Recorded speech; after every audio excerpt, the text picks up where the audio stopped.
এত বড় কবর হয়ে যাবে। এবার ফেরেশতা যাবে সওয়াল জবাবের জন্য। বান্দা বলবে আমার একটু পানি দাও, ওযু করে আসরের নামাজ পড়ে নেই, বেলা লাল হয়ে গেছে। ফেরেশতারা বলবে হাযাল মাকবারা, হাযা ইলমে বারযাক, এটা ইলমে বারযাকের জগৎ, এটা কবর, এখানে নামাজ লাগবে না। ফেরেশতারে বান্দায় ধমক দিবে, যা বেটা দূরে যা, ইয়া আইয়ুহাল মালাইকা রোমাররা, এই ফেরেশতা দূরে যাও, আমারে কি বুঝাইতেছো তুমি? আমার জেলখানায় আটকায় রাখছে, অজুর পানি দেয় নাই, সকাল বিকাল আঘাত করেছে, ওই রক্ত মাখা দেহ নিয়া তায়াম্মুম করে আমি নামাজে দাঁড়ায়া যেতাম।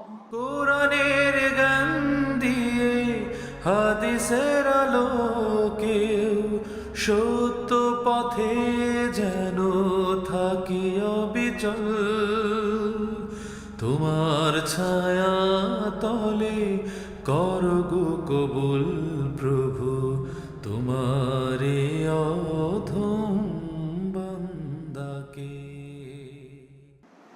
আমি যদি একটা গাড়িতে বসে থাকতাম, দুইটা, আজকের জ্যামটা এমন একটা জ্যাম, আচ্ছা একদিকে জ্যাম বা দুই দিকে জ্যাম, আজকের জ্যামটা হচ্ছে রাস্তার ডান দিকে 2 কিলো 2.5 কিলো 3 কিলো, ওখান থেকে আরেক সাইডে খোলা, ওই দিক দিয়ে আবার 3 কিলো 4 কিলো আইসা আরেক সাইডে জ্যাম, মানে পাল্টায়া দুইটা রাস্তা কি পাল্টায়া জ্যাম। এমন জ্যাম কিন্তু কম দেখা যায়।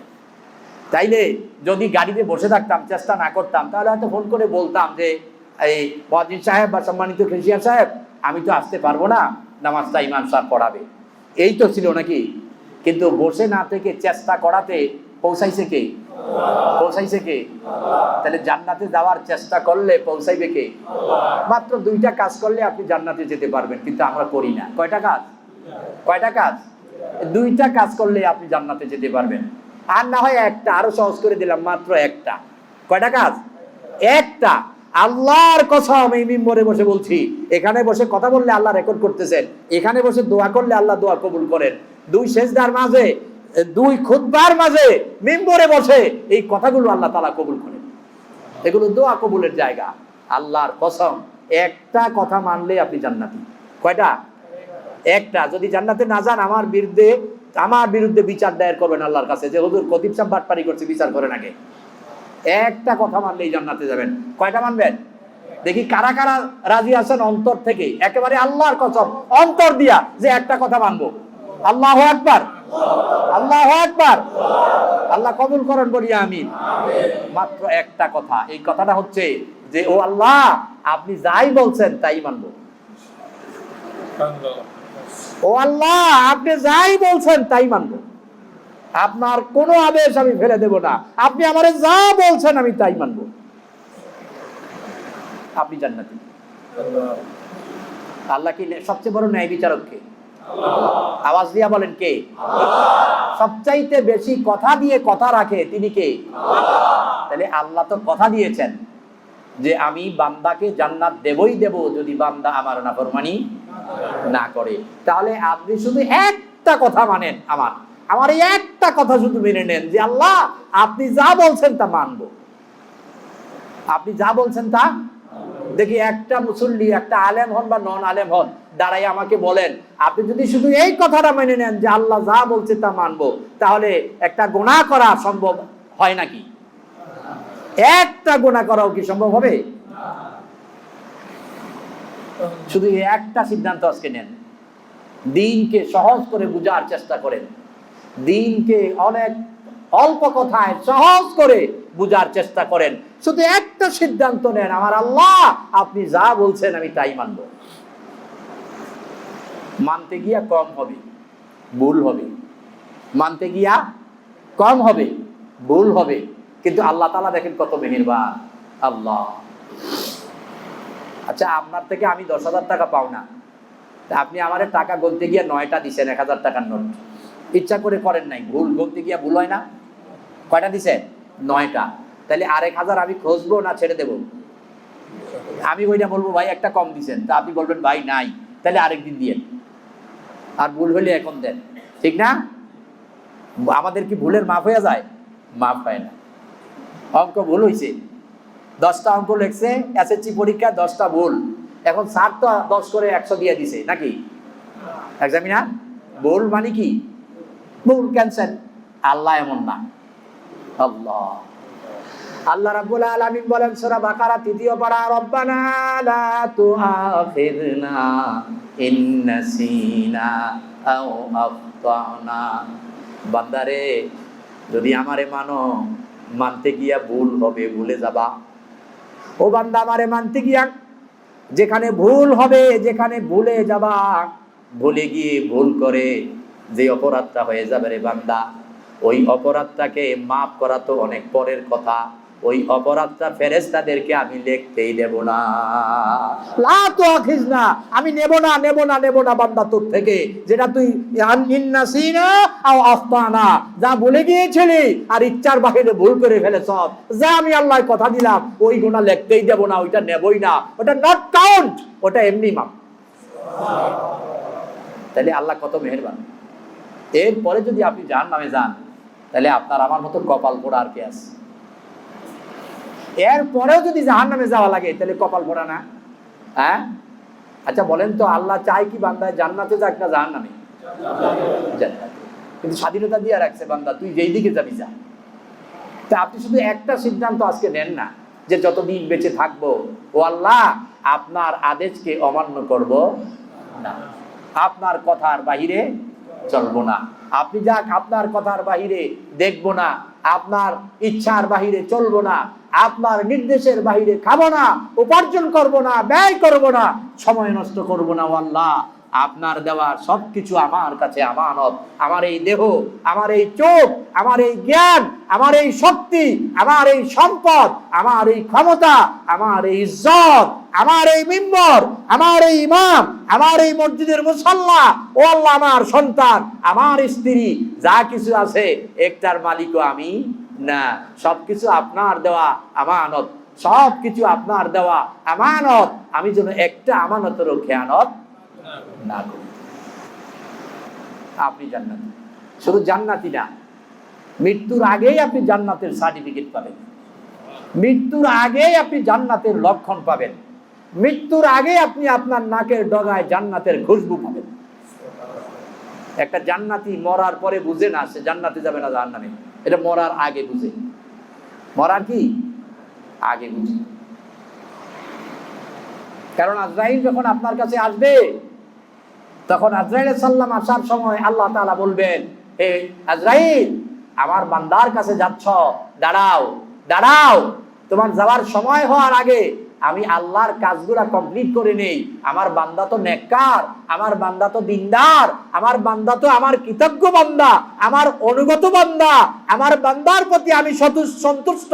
রাদিয়াল্লাহু আনহুম ওয়া রাদু আনহু, বান্দা আমার প্রতি খুশি হইয়া আমার আদেশ মানছে, আমি আল্লাহও আমার বান্দার প্রতি খুশি হয়ে গেছি।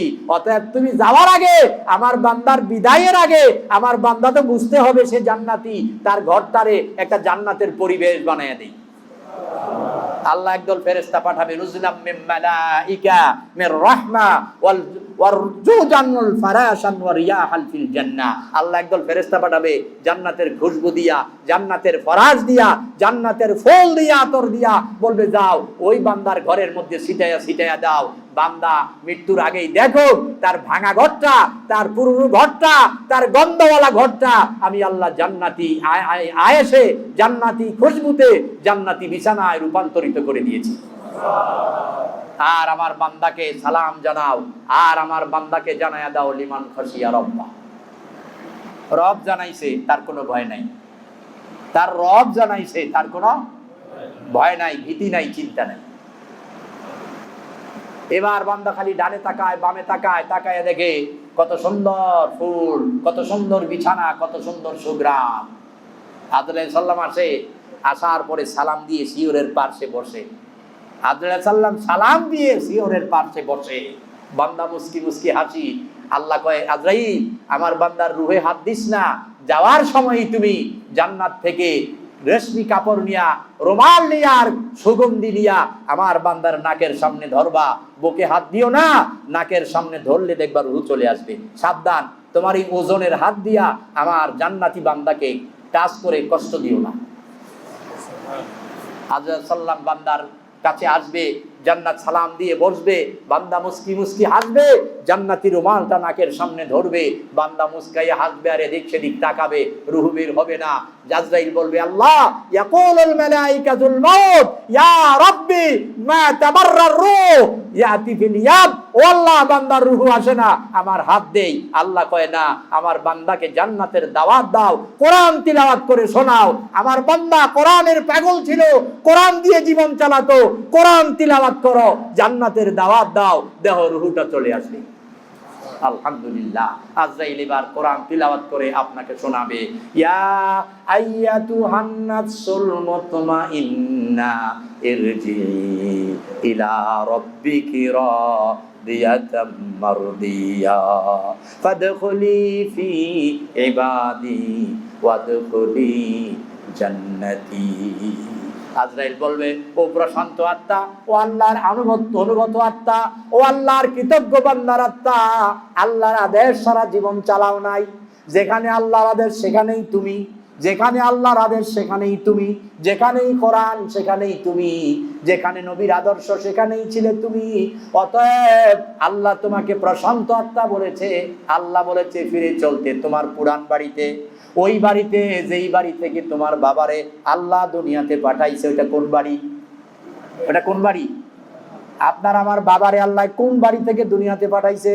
জান্নাত থেকে আদম আলাইহিস সালামকে দুনিয়াতে পাঠাইছে। আল্লাহ কয় ফিরে চলো, যেখানে ছিলা ওখানে। ওই অবস্থায় তুমি তো তোমার রবের প্রতি সন্তুষ্ট থাইকা রবের আনুগত্য করেছ, কোরআন দিয়ে, আল্লাহর বিধান দিয়ে, ইকামতে দিন দিয়ে জীবন চালিয়েছ। তোমার রব ও তোমার প্রতি সন্তুষ্ট। অতএব আসো, ইবাদত যেহেতু করেছ, আল্লাহ তোমার এই জান্নাতে পৌঁছায়া দেবে। এই আয়াত পড়া মাত্র বান্দার রূহটা আল্লাহর জিকির করে মুস্কি হাসি দিয়া আজরাইলের ওই রুমালের মধ্যে বসে যাবে। বান্দা একটা হাসি দিবে। অনেক সময় করে দেখছেন মরার আগে কি একটা সুন্দর হাসি, চেহারাটা কত সুন্দর উজ্জ্বল দেখা যায়। আজরাইল রূহটা নিবে, বলা হবে খুব আস্তে ধরো, মোলায়েম ভাবে তাজা ফুলকে যত আদর যত্ন করে মানুষ হাতে নেয়, ওইভাবে পেঁচাইয়া রূহটারে জান্নাতে নিয়ে আসো। কয়েক সেকেন্ডের মধ্যে প্রথম আসমানে চলে যাবে। প্রথম আসমানের হাজার হাজার ফেরেশতারা আবওয়াবা আউয়ালাস সামাই আবওয়াবা ফি, সব কটা দরজা খুলে দিয়ে প্রথম আসমানের ফেরেশতারা সালাম দিবে, অমুকের ছেলে অমুকের প্রশান্ত আত্মা এসেছে, আমাদের পক্ষ থেকে অভিনন্দন, মোবারকবাদ, সালাম, তোমাকে ওয়েলকাম, চলো আরো উপরের দিকে। এমনি করে সালাম দিতে থাকবে। এরপরে রূহটা সযত্নে নিয়া আল্লাহর আদেশে জান্নাতের মধ্যে রেখে দেওয়া হবে। ওই ডেড বডিটা কবরে দেওয়ার আগে আল্লাহর হাবিব বললেন, কবর রাউযাতুম মির রিয়াদিল জান্নাহ ওয়াল কবর হুফরাতুম মিনান নার। কারো কবর হবে জান্নাতের টুকরা, আবার কারো কবর হবে জাহান্নামের প্রজ্বলিত আগুন। ওই আল্লাহর কৃতজ্ঞ বান্দার কবরটা হয়ে যাবে জান্নাতের টুকরা। প্রশস্ত হবে কত বড়! বান্দার চোখ দিয়া তাকাইলে ডানে বামে সামনে পেছনে উপরে নিচে কোনো মাটি দেখবে না। এত বড় কবর হয়ে যাবে। এবার ফেরেশতা যাবে সওয়াল জবাবের জন্য। বান্দা বলবে, আমার একটু পানি দাও, ওযু করে আসরের নামাজ পড়ে নেই, বেলা লাল হয়ে গেছে। ফেরেশতারা বলবে, হাযাল মাকবারা, হাযা ইলমে বারযাক, এটা ইলমে বারযাকের জগৎ, এটা কবর, এখানে নামাজ লাগবে না। আর ফেরেশতারে বান্দায় ধমক দিবে, যা বেটা দূরে যা, ইয়া আইয়ুহাল মালাইকা রুমাররা, এই ফেরেশতা দূরে যাও, আমারে কি বুঝাইতেছ তুমি? আমার জেলখানায় আটকায় রাখছে, ওযুর পানি দেয় নাই, সকাল বিকাল আঘাত করেছে, ওই রক্তমাখা দেহ নিয়া তায়াম্মুম করে আমি নামাজে দাঁড়ায়া যেতাম। আমি কখনো নামাজ ছেড়ে দেই নাই, হাত পাও বেঁধে জঙ্গলে ফেলে দিয়েছে, ওখানেও আমি নামাজ পড়েছি, পানির মধ্যে সাঁতরাইছি কাতরাইছি, ওখানেও নামাজ ছেড়ে দেই নাই। আজকে বুঝি পরকালের জীবনে প্রথম ওয়াক্তের নামাজ কাজা করব? না না না, আমারে পানি দাও, জুবানে নামাজ পড়ে নেই। আল্লাহ বলবে, ফেরেশতারা আমার বান্দার কবরটাকে জান্নাতের টুকরা বানাইয়া দাও, জান্নাতের ফরাশ, জান্নাতের সুগন্ধ কবরে দেওয়া হবে। বান্দা বলবে যত লোভ আমারে দেখাও, রাষ্ট্র ক্ষমতার লোভ দেখাইয়া, সুন্দর নারীর লোভ দেখাইয়া, সম্পদের লোভ দেখাইয়া আল্লাহর আইন থেকে আমাকে দূরে নিতে পারে নাই। বরং আমি গলায় ফাঁসির দড়ি নিয়েও আল্লাহর আইনের পক্ষে কথা বলেছি, আমারে জান্নাত কি দেখাও, লাভ নাই, পানি দাও। আল্লাহ বলবে কবর থেকে নবীজির রওজা পর্যন্ত রাস্তা বানাইয়া আমার নবীরে দেখাইয়া ঘুম পাড়াইয়া দাও। এজন্য আশেক ভাইয়েরা, আমরা একটা কথাই শুধু আজকে মেনে নেই, আমার আল্লাহ যা বলছেন তাই মানব।